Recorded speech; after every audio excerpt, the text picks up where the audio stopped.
I know you like that. How long you been back, man? I see the girls in the club, they getting wild for me. And all the pretty chicks all wanna smile at me. These rap cats, man, they all got this style for me. And if I ever see them, man, they probably bow to me. And when this beat drop, I know they gon' lean. World debut, I know they gon' fiend. Everything Mississippi to the Palm Springs. Girls from brunettes down to blonde queens. These young boys don't know what a Don mean. I'm just a bad boy, gone clean. I'm the diamond chain choker, always remain sober. Don't drink liquor and all the game's over. Need a plane, I explained it to my broker. 3 bots in the hood, top down, and ain't over. You know there's more, man, where that come from? Me and Kuda Love rolling back to back in one. See, the names have all changed since I've been around. But the game ain't the same since I left out.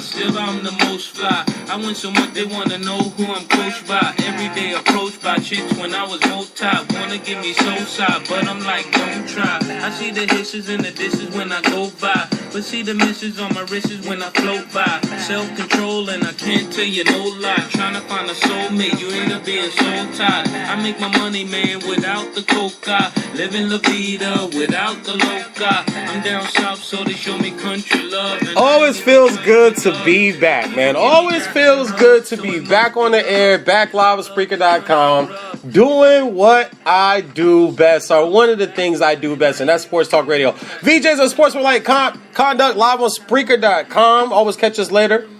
Podcast it on iHeartRadio. Great show for you guys lined up today. I want to thank everybody that's listening live to me right now. And those that are, of course, you can always come back to Spreaker and listen to the podcast that's set up. Great show lined up for you today. Welcome back is the theme of today's topics. Welcome back is the theme for today's topics. And we're not going to stay long. I'm not going to do my normal 2.5, 3 hour show, about an hour and a half. So we're going to go fast, buckle in. I want to start with the Golden State Warriors. Welcome back, Mr. Steph Curry. Do you guys remember about 2.5, 3, 4 weeks ago when everybody was in panic mode over the Warriors? Everybody thought that Steph Curry was no longer a franchise player. Durant went down. They were on a long road trip. Lost back-to-back games. Everybody was losing their minds. I listen to Sports Talk Radio, watch Sports Talk TV. Steph Curry is no longer great. Steph Curry is no longer a franchise player. Look at his numbers. They're down, but he's averaging 25 points a game.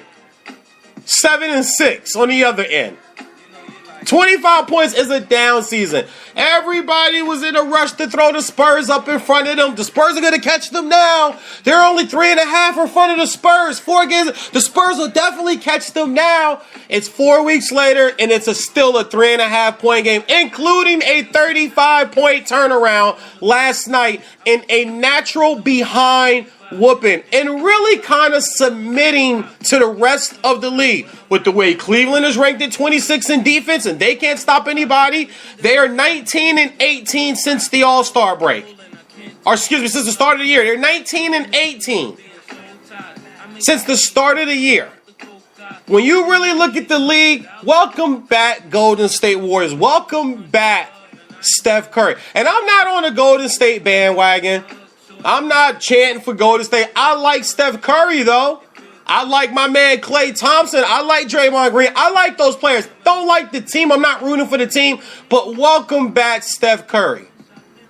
It was sold just 4 weeks ago. Everybody was losing their natural mind. This is proof, guys, that when you say a player can take a back step to somebody or can take a back seat and let somebody else be the star, a lot of times we rip that player and then a lot of times we praise that player. It's start to really appreciating what we have in Steph Curry. Let's not forget about what Steph Curry has done in just a 6-7 year NBA career. Let's not forget what he did for a small college like Davidson. Have you heard about Davidson since he left there? He had him in the Elite Eight. Couldn't get to the Final Four. They were one of the best 4 teams in the nation, are playing as one of the best 4 teams in the nation. Got to the Elite Eight. No one had him there. He performed against Duke when Duke was scheduling him every year. He performed against North Carolina when North Carolina was scheduling him in every year. He performed against Wake Forest when Wake Forest was scheduling him every year. He performed against any big team that was willing to schedule Davidson. He was a young phenomenon in college, and now he goes through a shooting slump. They lose Durant, and all of a sudden, Steph Curry's not a franchise player anymore. People else heard this. Other people heard this. I'm not the only person that heard this. Welcome back, Steph Curry. Also, welcome back, my beloved North Carolina Tar Heels. Welcome back to the Final Four. 20th overall, most all time. That has got to be one of the best feats in all of sports history. Maybe top 20, top 25 runs of a team in history. Right there with UCLA basketball, Boston Celtics in the 50s and 60s. I would say the Lakers and the Celtics, they've had their long longevity runs in sport. The Yankees have had long longevity runs in sports. Manchester United, Tiger Woods winning streak, Serena Williams winning Grand Slams. We've seen this before. Pete Sampras, Andre Agassi, Roger Federer at Wimbledon. When he won like 7 straight years at Wimbledon, no one can beat him there. This belongs up there when you play in the hardest conference in basketball. The ACC has been the hardest conference in the last 20 years in basketball. Go back to 1997. Go all the way back to 1997. When you had players at Maryland that were going for national championships, building that squad. They were close to getting Steve Francis. Guys like Steve Francis, Juan Dixon, Joe Smith were starting to arrive. Taj Holden started to arrive at Maryland. Go back to when Georgia Tech was going to Final Fours in the 2000s. Duke is always going to be there. Wake Forest was going to Elite Eights with Chris Paul. Clemson trying to win at Little John is one of the hardest stadiums for an average basketball team for you to go get a win. They've beaten Duke in there when Duke's ranked number 1. They've beaten Carolina in there when Carolina's ranked number 1. They've beaten Duke in there when Duke is top rated, top 5. Carolina when they're top 5. Very hard place to go win for an average basketball program. And they're average. They've been average for 30 years. Try to go to Little John and win a game. Try to go to UVA in the years that they've won the ACC back to years. They've had National Players of the Year. Hard place. I've been to a Carolina-Virginia game when Kendall was playing with Carolina with Harrison and Henson and Zeller and Bullock. That was an all-star college starting 5. They had no business being down most of that game, but guess what they were in that building that day? They were down most of that game. They finally took the lead on an alley-oop inbounds pass play drawn up by Roy Williams from Kendall to Henson to take a lead by 1. Never relinquished the lead the last 3 minutes and change. Won a real tough road game. Try going into UVA and winning a basketball game year after year after year after year. It's not easy. It doesn't happen all the time. The hardest conference in the last 20 years, and since Roy Williams has got to town, all he's done is hung 2 banners and been to 5 Final Fours. 5 of them. Carolina has been to 9 Final Fours in the last 18 years. That's half. They're 50% of going to the Final Four.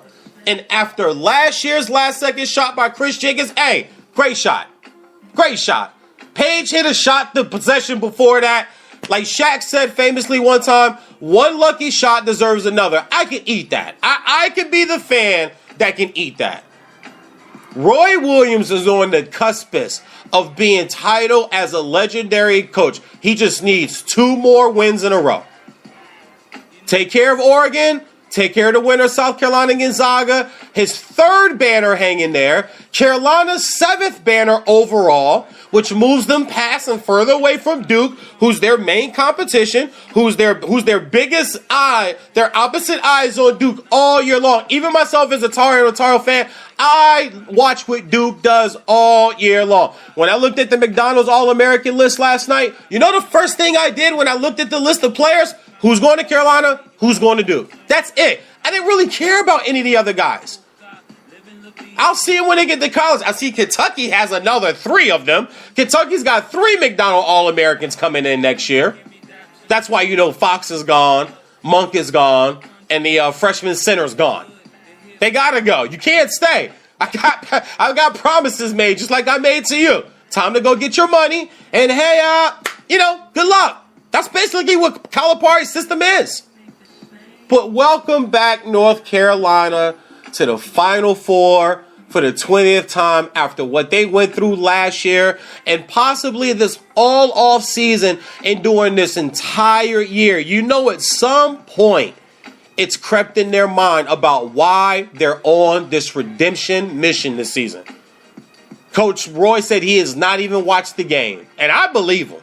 Because I haven't rewatched the game. And I rewatch all types of sports teams, including my own. I'll watch Dolphin games over again. I'll watch Michigan games over again. I have every game on the DVR right now. I have every Carolina game from the last Duke game they played at the end of the regular season until the Kentucky game that they just played last Sunday. I feel like this is a magical run for Carolina, and I want to have it all documented from the last Duke victory to hopefully Monday night with them cutting down the nets and getting that monkey off your back. And I'm going to tell you this right now, too. Bryce Johnson and Marcus Page, I know this is going to be a very unpopular comment, but I really think it's going to happen, and I really think it should happen. They should get honorary championship rings if Carolina wins it all. They should get honorary championship rings. They were both seniors, and they had to leave. Had they been juniors, I believe Carolina's starting 5 would have returned this year. They definitely wouldn't have 7 losses. Doesn't matter, 32-7. They can easily be a 35-4 team, 36-3 team right now. Bad loss at Miami, bad loss at Virginia. There's that school again trying to get a win at Virginia. And they lost at Virginia this year, scoring 49 points when Virginia was in a slump. They had lost 5 out of 6 games, and Carolina was on a roll. And going to Virginia on a Wednesday night, it's just freaky things happen. But bad loss to Miami, bad loss to Virginia. They've lost twice to Duke. Props to Duke. Don't matter. They're sitting down. They've been at home since the second round. They couldn't get to the Sweet 16. They've been at home since the second round. They lost to South Carolina. Who might beat Gonzaga on Monday? On Saturday. But we'll get into all that later. But welcome back the North Carolina Tar Heels, Roy Williams. It felt so good to watch Mate hit that shot. Not as a fan of the moment, but as a fan that actually sat on my sofa. And because I had the pleasure of meeting Marcus Page, and I had the pleasure of meeting Bryce Johnson and talking to Coach Roy Williams in my past before, seeing the hurt that they went through and knowing that I have family that has come through that program, it hit me. It made me feel a certain way last year. I wasn't upset at the loss. I was hurt for the kids that I know, for the coach that I've spoken to and have conversations with. And I'm a huge fan of Roy Williams. I was a huge fan of Roy Williams at Kansas. I hated the rep. He could never win there. He had a shot at championships against the Syracuse team. I know Carmelo gets a lot of credit for that championship. Go back and look at the three-point shooting that night. For some reason, it just happened to be the night where Kirk Heinrich and the rest of those three-point shooters could not hit an open three. It's like what we see with Golden State now. They go through a few games where they're missing open shots. Shots they normally hit. It'll come back. Ray Allen went through the same thing playing for the Celtics in that playoff push. Remember when they were going for the championship? First round, 7 games. Second round, 7 games. They went 7 games with the Atlanta Hawks in the first round. Atlanta was the 8th seed because Ray Allen couldn't get going. But when they needed Ray Allen, he showed up. Remember Game 5 in L.A.? 20-point first half lead for the Lakers and Kobe. Place is going crazy. They're gonna tie this up they're gonna tie this bad boy up at 2. Nope. Game 4 was, excuse me, because they won Game 5 and then Game 6 and 7 were back at Boston. They finished it in 6. Game 4. Where was Ray Allen that night? Shooting comes back. When you can shoot, you can shoot.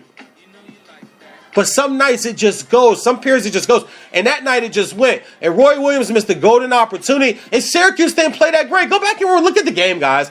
Go back and look at the stats of that game. Both teams shot at like 41% from the field. Both teams had double-digit turnovers. Nobody really stood up. It's just that McNamara and Carmelo and Hakeem Ward, they hit shots at the critical times when they needed to. And Kansas didn't. But Kansas didn't play well all night long. So Roy has been right there on the cusp of this before. I love Roy Williams. Great coach. Welcome back. Also, welcome back, bad NBA. I've been trying to tell people for about 2 years now. And really, I can really be vain and go back to, I would say 8, 9 years ago when I really first started doing small radio. And I used to sit in studios or sit over at ESPN or sit with ESPN employees and talent from Sirius Satellite Radio and Fox Sports and NBC Sports. And when I really got into it, I started mingling with a lot of different people. Whenever the NBA came up, I used to always say the same thing.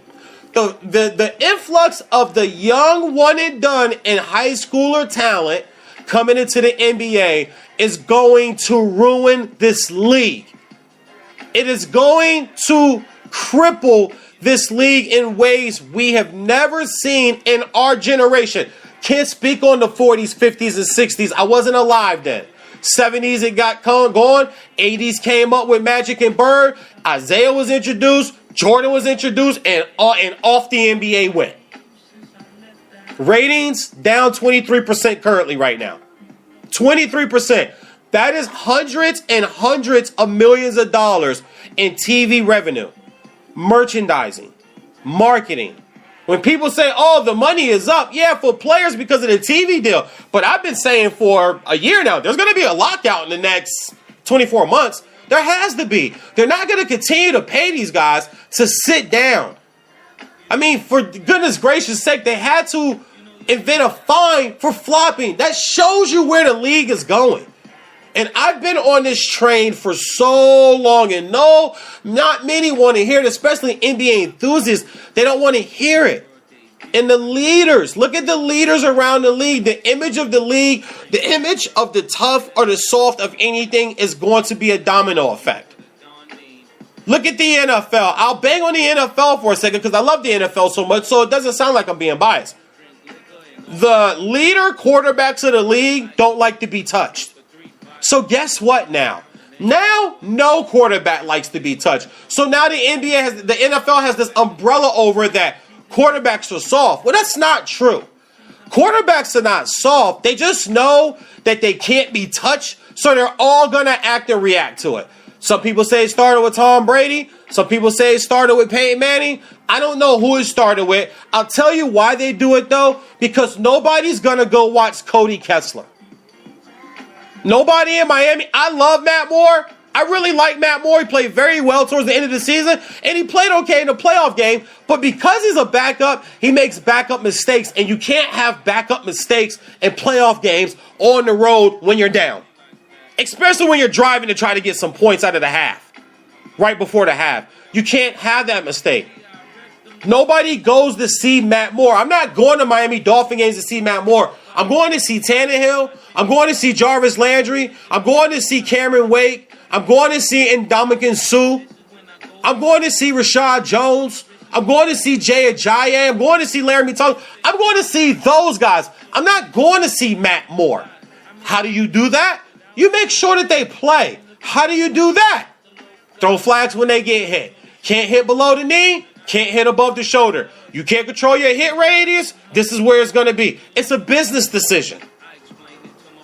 But long as they're playing, people are still going to go. But there's this umbrella that quarterbacks are soft. Look at the NBA. Who's the leader of the NBA? Who's the biggest, softest guy in the NBA of a mega superstar? You guys know who it is. I don't have to say his name. It's a domino effect now. Now when you look at the NBA, it's a domino effect. Look around the league. Tell me who the tough guys are in the league. The tough mega superstars. Who are they? on one hand. Probably, maybe one hand.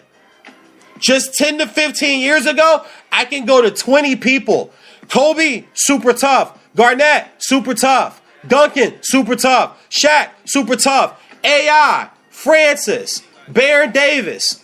I can go to a guy like Tracy McGrady. They were tough guys. Lonzo Mourning was still elite. Tough guy. Dwayne Wade, tough guy. Tough guy. These were legitimate, hardcore built NBA basketball tough guys. We don't sit out. We're not flopping. I'm running through you. I'm dunking on you. I'm hanging 40 on you. And then I'm going to let you know about it. Now, a guy hits a 3 and he wants to let everybody know about it. Bruh, it's 1-3. I always say to people that when people say, well, it's a superstar league, that's bad. That's not a good thing. To tell me it's a superstar league, that's not appetizing. That's not pleasing to me. Because superstars have egos. And egos cause softness. Egos cause privilege. I'm privileged to sit out. No, you need to get your behind on the court and play. This is your job. You don't have sick days in the NBA. You make too much money, just like in the NFL. You pay for your own health care. You make $30 million. You should be paying for your own health care. Affordable health care is for people who make $50,000 or less. $60,000 or less. I'll go $65,000. $65,000 or less. That should be who health care is for. When you make $150,000 as an investor, you shouldn't get health care at your job. You make enough money to pay for your own health care. The NFL pays for their own health. You don't have sick days. The softness and the weakness and the level of horrible in the NBA is the worst that I've seen it. There's 3 teams that are winning a championship this year. Everybody wants to go play with their friends because nobody's tough enough anymore to go through the hard grind, show that you deserve to get some other pieces around you. Yeah, put pressure on the GM, put pressure on the owner. I never mind that from an athlete, even LeBron. I don't mind that from athletes. You don't want to lose me. Bring me some people that I can play with. And that led up to the decision, the influx of young one and dones and high school players started it. The night the decision was made, it sealed the fate of this era of basketball. You can go back to my show when I first started. I did a show that night in my little Eastern Connecticut apartment, sitting on an air mattress on a Hewlett-Packard laptop that my mother brought for me for Black Friday. I said it that night. This is the end of this era that we love so much about the NBA. This is the end of it. We will now start to see teams load up. And I give it 7 to 8 years. My exact words, 7 to 8 years. Matter of fact, I'm going to go back and try to find the show and repost the clip. Just so people don't think I'm fronting. I mean, I have people that can back it, but then you have people that say, well, he's your friend. He'll say it anyway. So I actually will repost it. Give me a few days. I will repost it. But when I looked at that situation, and I always say I didn't care that LeBron left. It didn't really matter to me how he did it. It was like faux pas, like whatever. But wow, now they're going to go team up with 2 other top 5 or 6 players. We're going to start to see people do this. And look what you're seeing. We saw Kevin Durant do it. Everybody got mad at Kevin Durant. But what do you expect when the blueprint for the softness has been laid out? Everybody else is going to follow it. Jump back to the NFL for a second. Why is everybody trying to load up on double tight ends now, guys?